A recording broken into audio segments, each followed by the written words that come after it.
వ్యసనాన్ని ఈ మధ్య హీరోయిజంగా మార్చుకుంటున్నారు కొందరు. ముఖ్యంగా గంజాయి తీసుకోవడం, అరే నాటు కట్ చేసినవా, ఏదో నాటు కొట్టినవా అని, లేకపోతే సిగరెట్ తాగటం.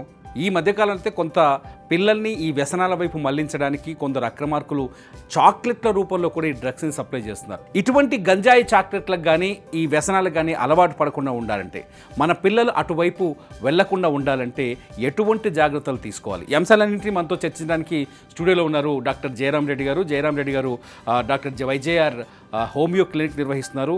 ఈయన ఏదైతే ఈ గంజాయి కావచ్చు, ఈ దుర్వ్యసనాలకు సంబంధించిన లిక్కర్ కావచ్చు, గంజాయి కావచ్చు, డ్రగ్స్ కావచ్చు, సిగరెట్ కావచ్చు, ఈ వ్యసనాలన్నింటినీ మాన్పించడానికి వైద్యం చేస్తున్నారు. నేరుగా జయరాం రెడ్డి సార్తో మాట్లాడదాం. సార్ నమస్కారం. నమస్కారం. చాలాసార్లు మేము ఇన్వెస్టిగేషన్లో చూస్తుంటాము, రెగ్యులర్గా నేను స్టోరీస్ రాస్తూ ఉంటాను. గంజాయి చాక్లెట్లు బయటపడుతుంటాయి, మామూలు చాక్లెట్ల మాదిరిగానే ఉంటాయి, ఈ గంజాయి చాక్లెట్లు బయటపడుతుంటాయి. వీటిని ఎందుకు ఈ గంజాయి కానీ ఈ డ్రగ్స్ని కానీ చాక్లెట్ల రూపంలో తీసుకొచ్చి ఎందుకు పిల్లల్ని అటువైపు డైవర్ట్ చేయడమేనా? సార్, ఒకప్పుడు ఈ టార్గెట్ అనేది ఈ గంజాయి ఇదివరలో మీరు గమనించుంటారు, లిక్కర్ చాక్లెట్స్ కూడా వచ్చాయండి. ఈవెన్ అమెరికా నుంచి కొంతమంది చాక్లెట్ తీసుకొచ్చారండి. దాంట్లో లిక్కరు, వైన్ ఇలాంటివి కూడా ఉంటాయి, చాక్లెట్స్ ఉంటాయి. నేను 20 years బ్యాక్ కూడా చూశాను అవి. సో అక్కడ దొరుకుతాయండి. కానీ ఇప్పుడు మీరు అన్నట్లు మన సమాజంలో ఇప్పుడు గంజాయి చాక్లెట్ అనేది ఒక స్టార్ట్ అయిపోయింది. అయితే ఈ మధ్య కాలంలో పోలీసు వాళ్ళు దాని మీద చర్యలు తీసుకొని అది ఎక్కడ లేకుండా చేశారు. బట్ ఎక్కడైనా రహస్యంగా ఉంటే మాత్రం అక్కడ పోలీసు వాళ్ళు కఠిన చర్యలు తీసుకుంటున్నారు. ఎందుకంటే సార్, ఒకప్పుడు యువత టార్గెట్, వాళ్ళకు యూత్ అనేది టార్గెట్. ఈ వ్యసనాలు ఏవైనా సరే, ఆల్కహాల్ కానీ స్మోకింగ్, గుట్కా అనేది యువత టార్గెట్. ఈ టార్గెట్ ఏజ్ గ్రూప్ యువతను వదిలిపెట్టి ఇప్పుడు గంజాయి మాఫియాలు ఇవి ఏం చేస్తున్నారంటే, చిన్నపిల్లలను 2వ 3వ తరగతి, 2nd class 3rd class జరిగే పిల్లలు సిగరెట్లు తాగరు, ఇంకొకటి ఆల్కహాల్ తాగరు. సో వీళ్ళను ఈ ఉచ్చులోకి లాగాలి అనుకున్నప్పుడు గంజాయి చాక్లెట్ల రూపంలో తయారు చేసి ఈ కిరాణా షాపుల్లో, స్కూళ్ళ దగ్గర పెట్టడం జరుగుతుంది.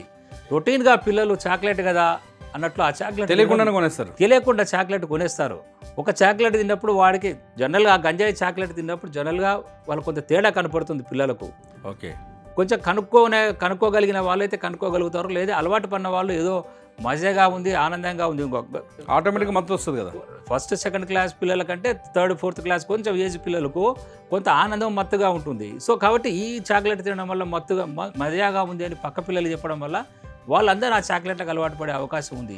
ఇది ప్రధానంగా పిల్లలను బేస్ చేసుకొని బాల్య దశలోనే పిల్లల వ్యసనాలపై మళ్లించడానికి చేస్తున్న ప్రయత్నంలో భాగంగానే మనం దీన్ని గమనించాలి. సార్, అంటే పేరెంట్స్ సాధారణంగా ఈ పసిపిల్లలు ఇట్లా అంటే తెలియకుండాను తెలుసో ఈ గంజాయి చాక్లెట్లకు అలవాటు అయిపోవడము, అంటే తెలియకుండా, ఎక్కువ మంది తెలియకుండా, చాలా వరకు తెలియకుండా అవుతారు కదా, వాళ్ళలో ఎటువంటి మార్పులు కనిపిస్తాయి, ఎటువంటి లక్షణాలు ఉంటాయి, తల్లిదండ్రులు వాళ్ళని ఎలా గుర్తించాలి? మా విధవరలో ఒక వీడియో చేసామండి.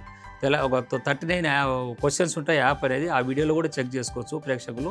ఆ వీడియోలో చెక్ చేసుకుంటే ఎన్ని మార్కులు వస్తున్నాయి ఏందనేది అది ప్రాథమికంగా Telangana government anti narcotic bureau వాళ్ళు రిలీజ్ చేసిన యాప్ను మనం కూడా సుమన్ టీవీలో మనం వీడియో చేశాము.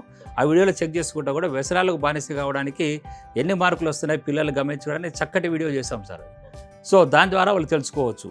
సెకండ్, ఇప్పుడు మనం చిన్నపిల్లల్ని తీసుకుంటే వీటికి అలవాటు పడ్డారని ఎలా తెలుస్తుందంటే, వాళ్ళు ఎక్కువగా అలవాటు పడినప్పుడు బాల్య దశలో, ఇప్పుడు ఈ గంజాయి చాక్లెట్ కానీ ఇంకోటి కానీ అలవాటు పడినప్పుడు వాళ్ళు మత్తుగా మాట్లాడడము, లేదా ఎక్కువ మొద్దు నిద్రపోతుండడము, స్కూల్కి వెళ్ళలేకపోవడము, త్వరగా లేయలేకపోవడము, ఈ రకంగా జరుగుతూ ఉంటే తల్లిదండ్రులు తీసుకోవాల్సిన జాగ్రత్తలు ఏంటంటే, పిల్లవాళ్ళని అడగాలి, ఏంట్రా చాక్లెట్లు తింటున్నావా, ఏ చాక్లెట్ తింటున్నావు, స్కూల్ పిల్లలందరూ జనరల్గా ఎంక్వైరీ చేయాలా. ఆ పర్టికులర్ కిరాణా తగ్గిపోద్ది కదా, ఆటోమేటిక్గా చదువు తగ్గిపోద్ది. అప్పుడు ఏం చేయాలంటే, మనం వెళ్ళి చాక్లెట్ అడగవద్దు షాప్లో. మనం వెళ్ళి చాక్లెట్ అడిగితే ఆ చాక్లెట్ ఇవ్వడు షాప్ వాడు. ఈ పిల్లలను మాత్రం పిలిచి, నువ్వు ఒక చాక్లెట్ తింటావు కదా, ఒకటి తీసుకొని నాకు ఒకటి తీసుకురా అని చెప్పాలి పేరెంట్స్. చెప్తే అప్పుడు ఏమవుతుందంటే, పిల్లలు కాబట్టి వాళ్ళు అమ్ముతారు. అప్పుడు మనకు ఆ చాక్లెట్ దొరుకుతుంది. ఆ చాక్లెట్ మనం తిని చూస్తే మనం చెప్పగలుగుతాం అది నార్మల్ చాక్లెటా, లేదా గంజాయి, లేదా ఏదో ఇతరతన మత్తును కలిపిన పదార్థాలతో తయారు చేసిన చాక్లెట్ అనేది పేరెంట్స్ మనం తెలుసుకోగలుగుతాం. ఆ స్టోర్ మీద యాక్షన్ తీసుకోవడానికి కూడా ఒక ఎవిడెన్స్ ఉంటుంది. సో కాబట్టి ఆ విధంగా తల్లిదండ్రులు పిల్లలను అబ్జర్వ్ చేయాలా. పిల్లలు వాళ్ళు స్కూల్కి రెగ్యులర్గా వెళ్తున్నారా, ఎలా వస్తున్నారో, వచ్చేటప్పుడు ఎలా ఉన్నారు, వాళ్ళ బిహేవియర్ ఇవన్నీ కూడా గమనించాలి. సో ఇవన్నీ గమనించినప్పుడు తప్పకుండా వ్యసనాలను మనము స్టార్టింగ్ దశలోనే అరికట్టగలిగితే చాలా మంచిది. అంటే మీరు పిల్లలకు కూడా వైద్యం చేస్తారా సార్? పిల్లలకు కూడా మెడిసిన్ ఇచ్చా, హోమియో మెడిసిన్ ఇవ్వచ్చు, ఇటువంటి వాటికి అలవాటు బానిస అయిపోతే లేకపోతే తెలియకుండా అలవాటు పడిపోతే? సో చిన్న పిల్లలకు కూడా చేయొచ్చండి. అయితే ఈ గంజాయి చాక్లెట్లకు అలవాటు పడిన వాళ్ళు అయితే ఇప్పటివరకు రాలేదు. అంటే గతంలో కొంతమంది పట్టుబడడం, కొంత బానిస కాలేదు, వీళ్ళు తెలియకుండా తీసుకోవడం కొంత చెప్పితే దాన్ని పోలీస్ డిపార్ట్మెంట్ బ్రేక్ చేశారు కాబట్టి అక్కడ అది సరిపోయింది. రాబోయే రోజుల్లో ఇంకొక రూపంలో రావచ్చు, మనం చెప్పలేము. ట్రీట్మెంట్ చేయొచ్చు, ట్రీట్మెంట్ చేయొచ్చు, బానిస అంటే ట్రీట్మెంట్ చేయొచ్చు. కానీ యువత 12 సంవత్సరాలు దాటిన పిల్లలు మా దగ్గరికి వస్తున్నారు, వాళ్లకు మేము ట్రీట్మెంట్ చేస్తున్నాము గంజాయి వ్యసనాల నుంచి బయటకు రావడానికి. తప్పకుండా ఆ గంజాయి ఇప్పుడు చాక్లెట్ల రూపంలో గంజాయి ఏదైనా సరే సార్, దాంట్లో THC అనే కెమికల్ ఉంటుంది. ఎలాగైతే సిగరెట్లు, గుట్కాలు నికోటిన్ బానిస కావడానికి అది కారణమవుతుందో, ఈ THC అనే కెమికల్ దాని కాన్సన్ట్రేషన్ బట్టి దానికి బానిస అయ్యే అవకాశాలు ఎక్కువగా ఉంటాయి. ఒకసారి ఈ గంజాయి చాక్లెట్ కూడా 3-4 ఎక్కువ తీసుకుంటే కొంతమంది పిల్లలు స్పృహ తప్పి పడిపోతుంటారు. ఓకే, హార్ట్ బీట్ పెరిగిపోతుంటుంది. సో వాళ్ళ మైండ్ సెట్ మారిపోతుంది. అప్పుడు ఒక్కొక్కసారి ఎమర్జెన్సీ స్టేజ్లో పిల్లలు కనుక్కోలేక తల్లిదండ్రులు హాస్పిటల్ కూడా తీసుకెళ్లే సందర్భాలు కూడా మనం గమనించవచ్చు. సో కాబట్టి గంజాయి చాక్లెట్ అనేది అత్యంత ప్రమాదకరమైనది. మనం పిల్లల మీద దృష్టి పెట్టాలి. పిల్లలు వాళ్ళకి తెలియదు కాబట్టి. ట్రీట్మెంట్ పెద్దలకి పిల్లలకి ఒకే తీరుగా ఉంటుందా, చేంజ్ ఉంటుందా సార్?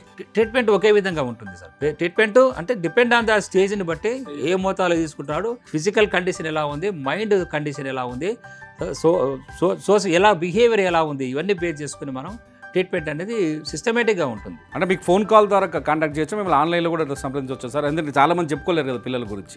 ఏదైనా అడిక్షన్ మనం ఆన్లైన్లో కూడా కన్సల్ట్ కావచ్చు, అపాయింట్మెంట్ తీసుకోవచ్చు, లేదా క్లినిక్ వచ్చి కూడా కన్సల్ట్ చేసి వాళ్ళు మెడిసిన్ తీసుకొని వాడవచ్చు. మీ పిల్లలు ఎవరైనా తెలియకుండా, అంటే చిన్నపిల్లలే కాదు తెలియకుండా, ఎందుకంటే చాలా మందిని ఈ గంజాయి ఉచ్చులోకి లాగే ప్రయత్నాలు అయితే చాలా చోట్ల కనిపిస్తున్నాయి, జరుగుతున్నాయి. ఈగల్ సంస్థ ఏదైతే వచ్చిందో, తెలంగాణ ప్రభుత్వం తీసుకొచ్చిన ఈగల్ సంస్థ వచ్చిన తర్వాత ఈ మాదక ద్రవ్యాలు అమ్మే వాళ్ళ వేట కూడా కొనసాగుతుంది. మీ పిల్లలు కనుక ఏదైనా మాదక ద్రవ్యాలకు కానీ లేకపోతే సిగరెట్లకు కానీ మద్యానికి కానీ బానిస అయితే స్క్రీన్ పైన కనిపిస్తున్న నెంబర్కి కాల్ చేయండి, మీ పిల్లల్ని రక్షించుకోండి. డాక్టర్ వైజయ్ రెడ్డి గారు నేరుగా మీకు ఆన్లైన్లో కానీ లేకపోతే నేరుగా కానీ వైద్యాన్ని అందిస్తారు. Thank you so much sir.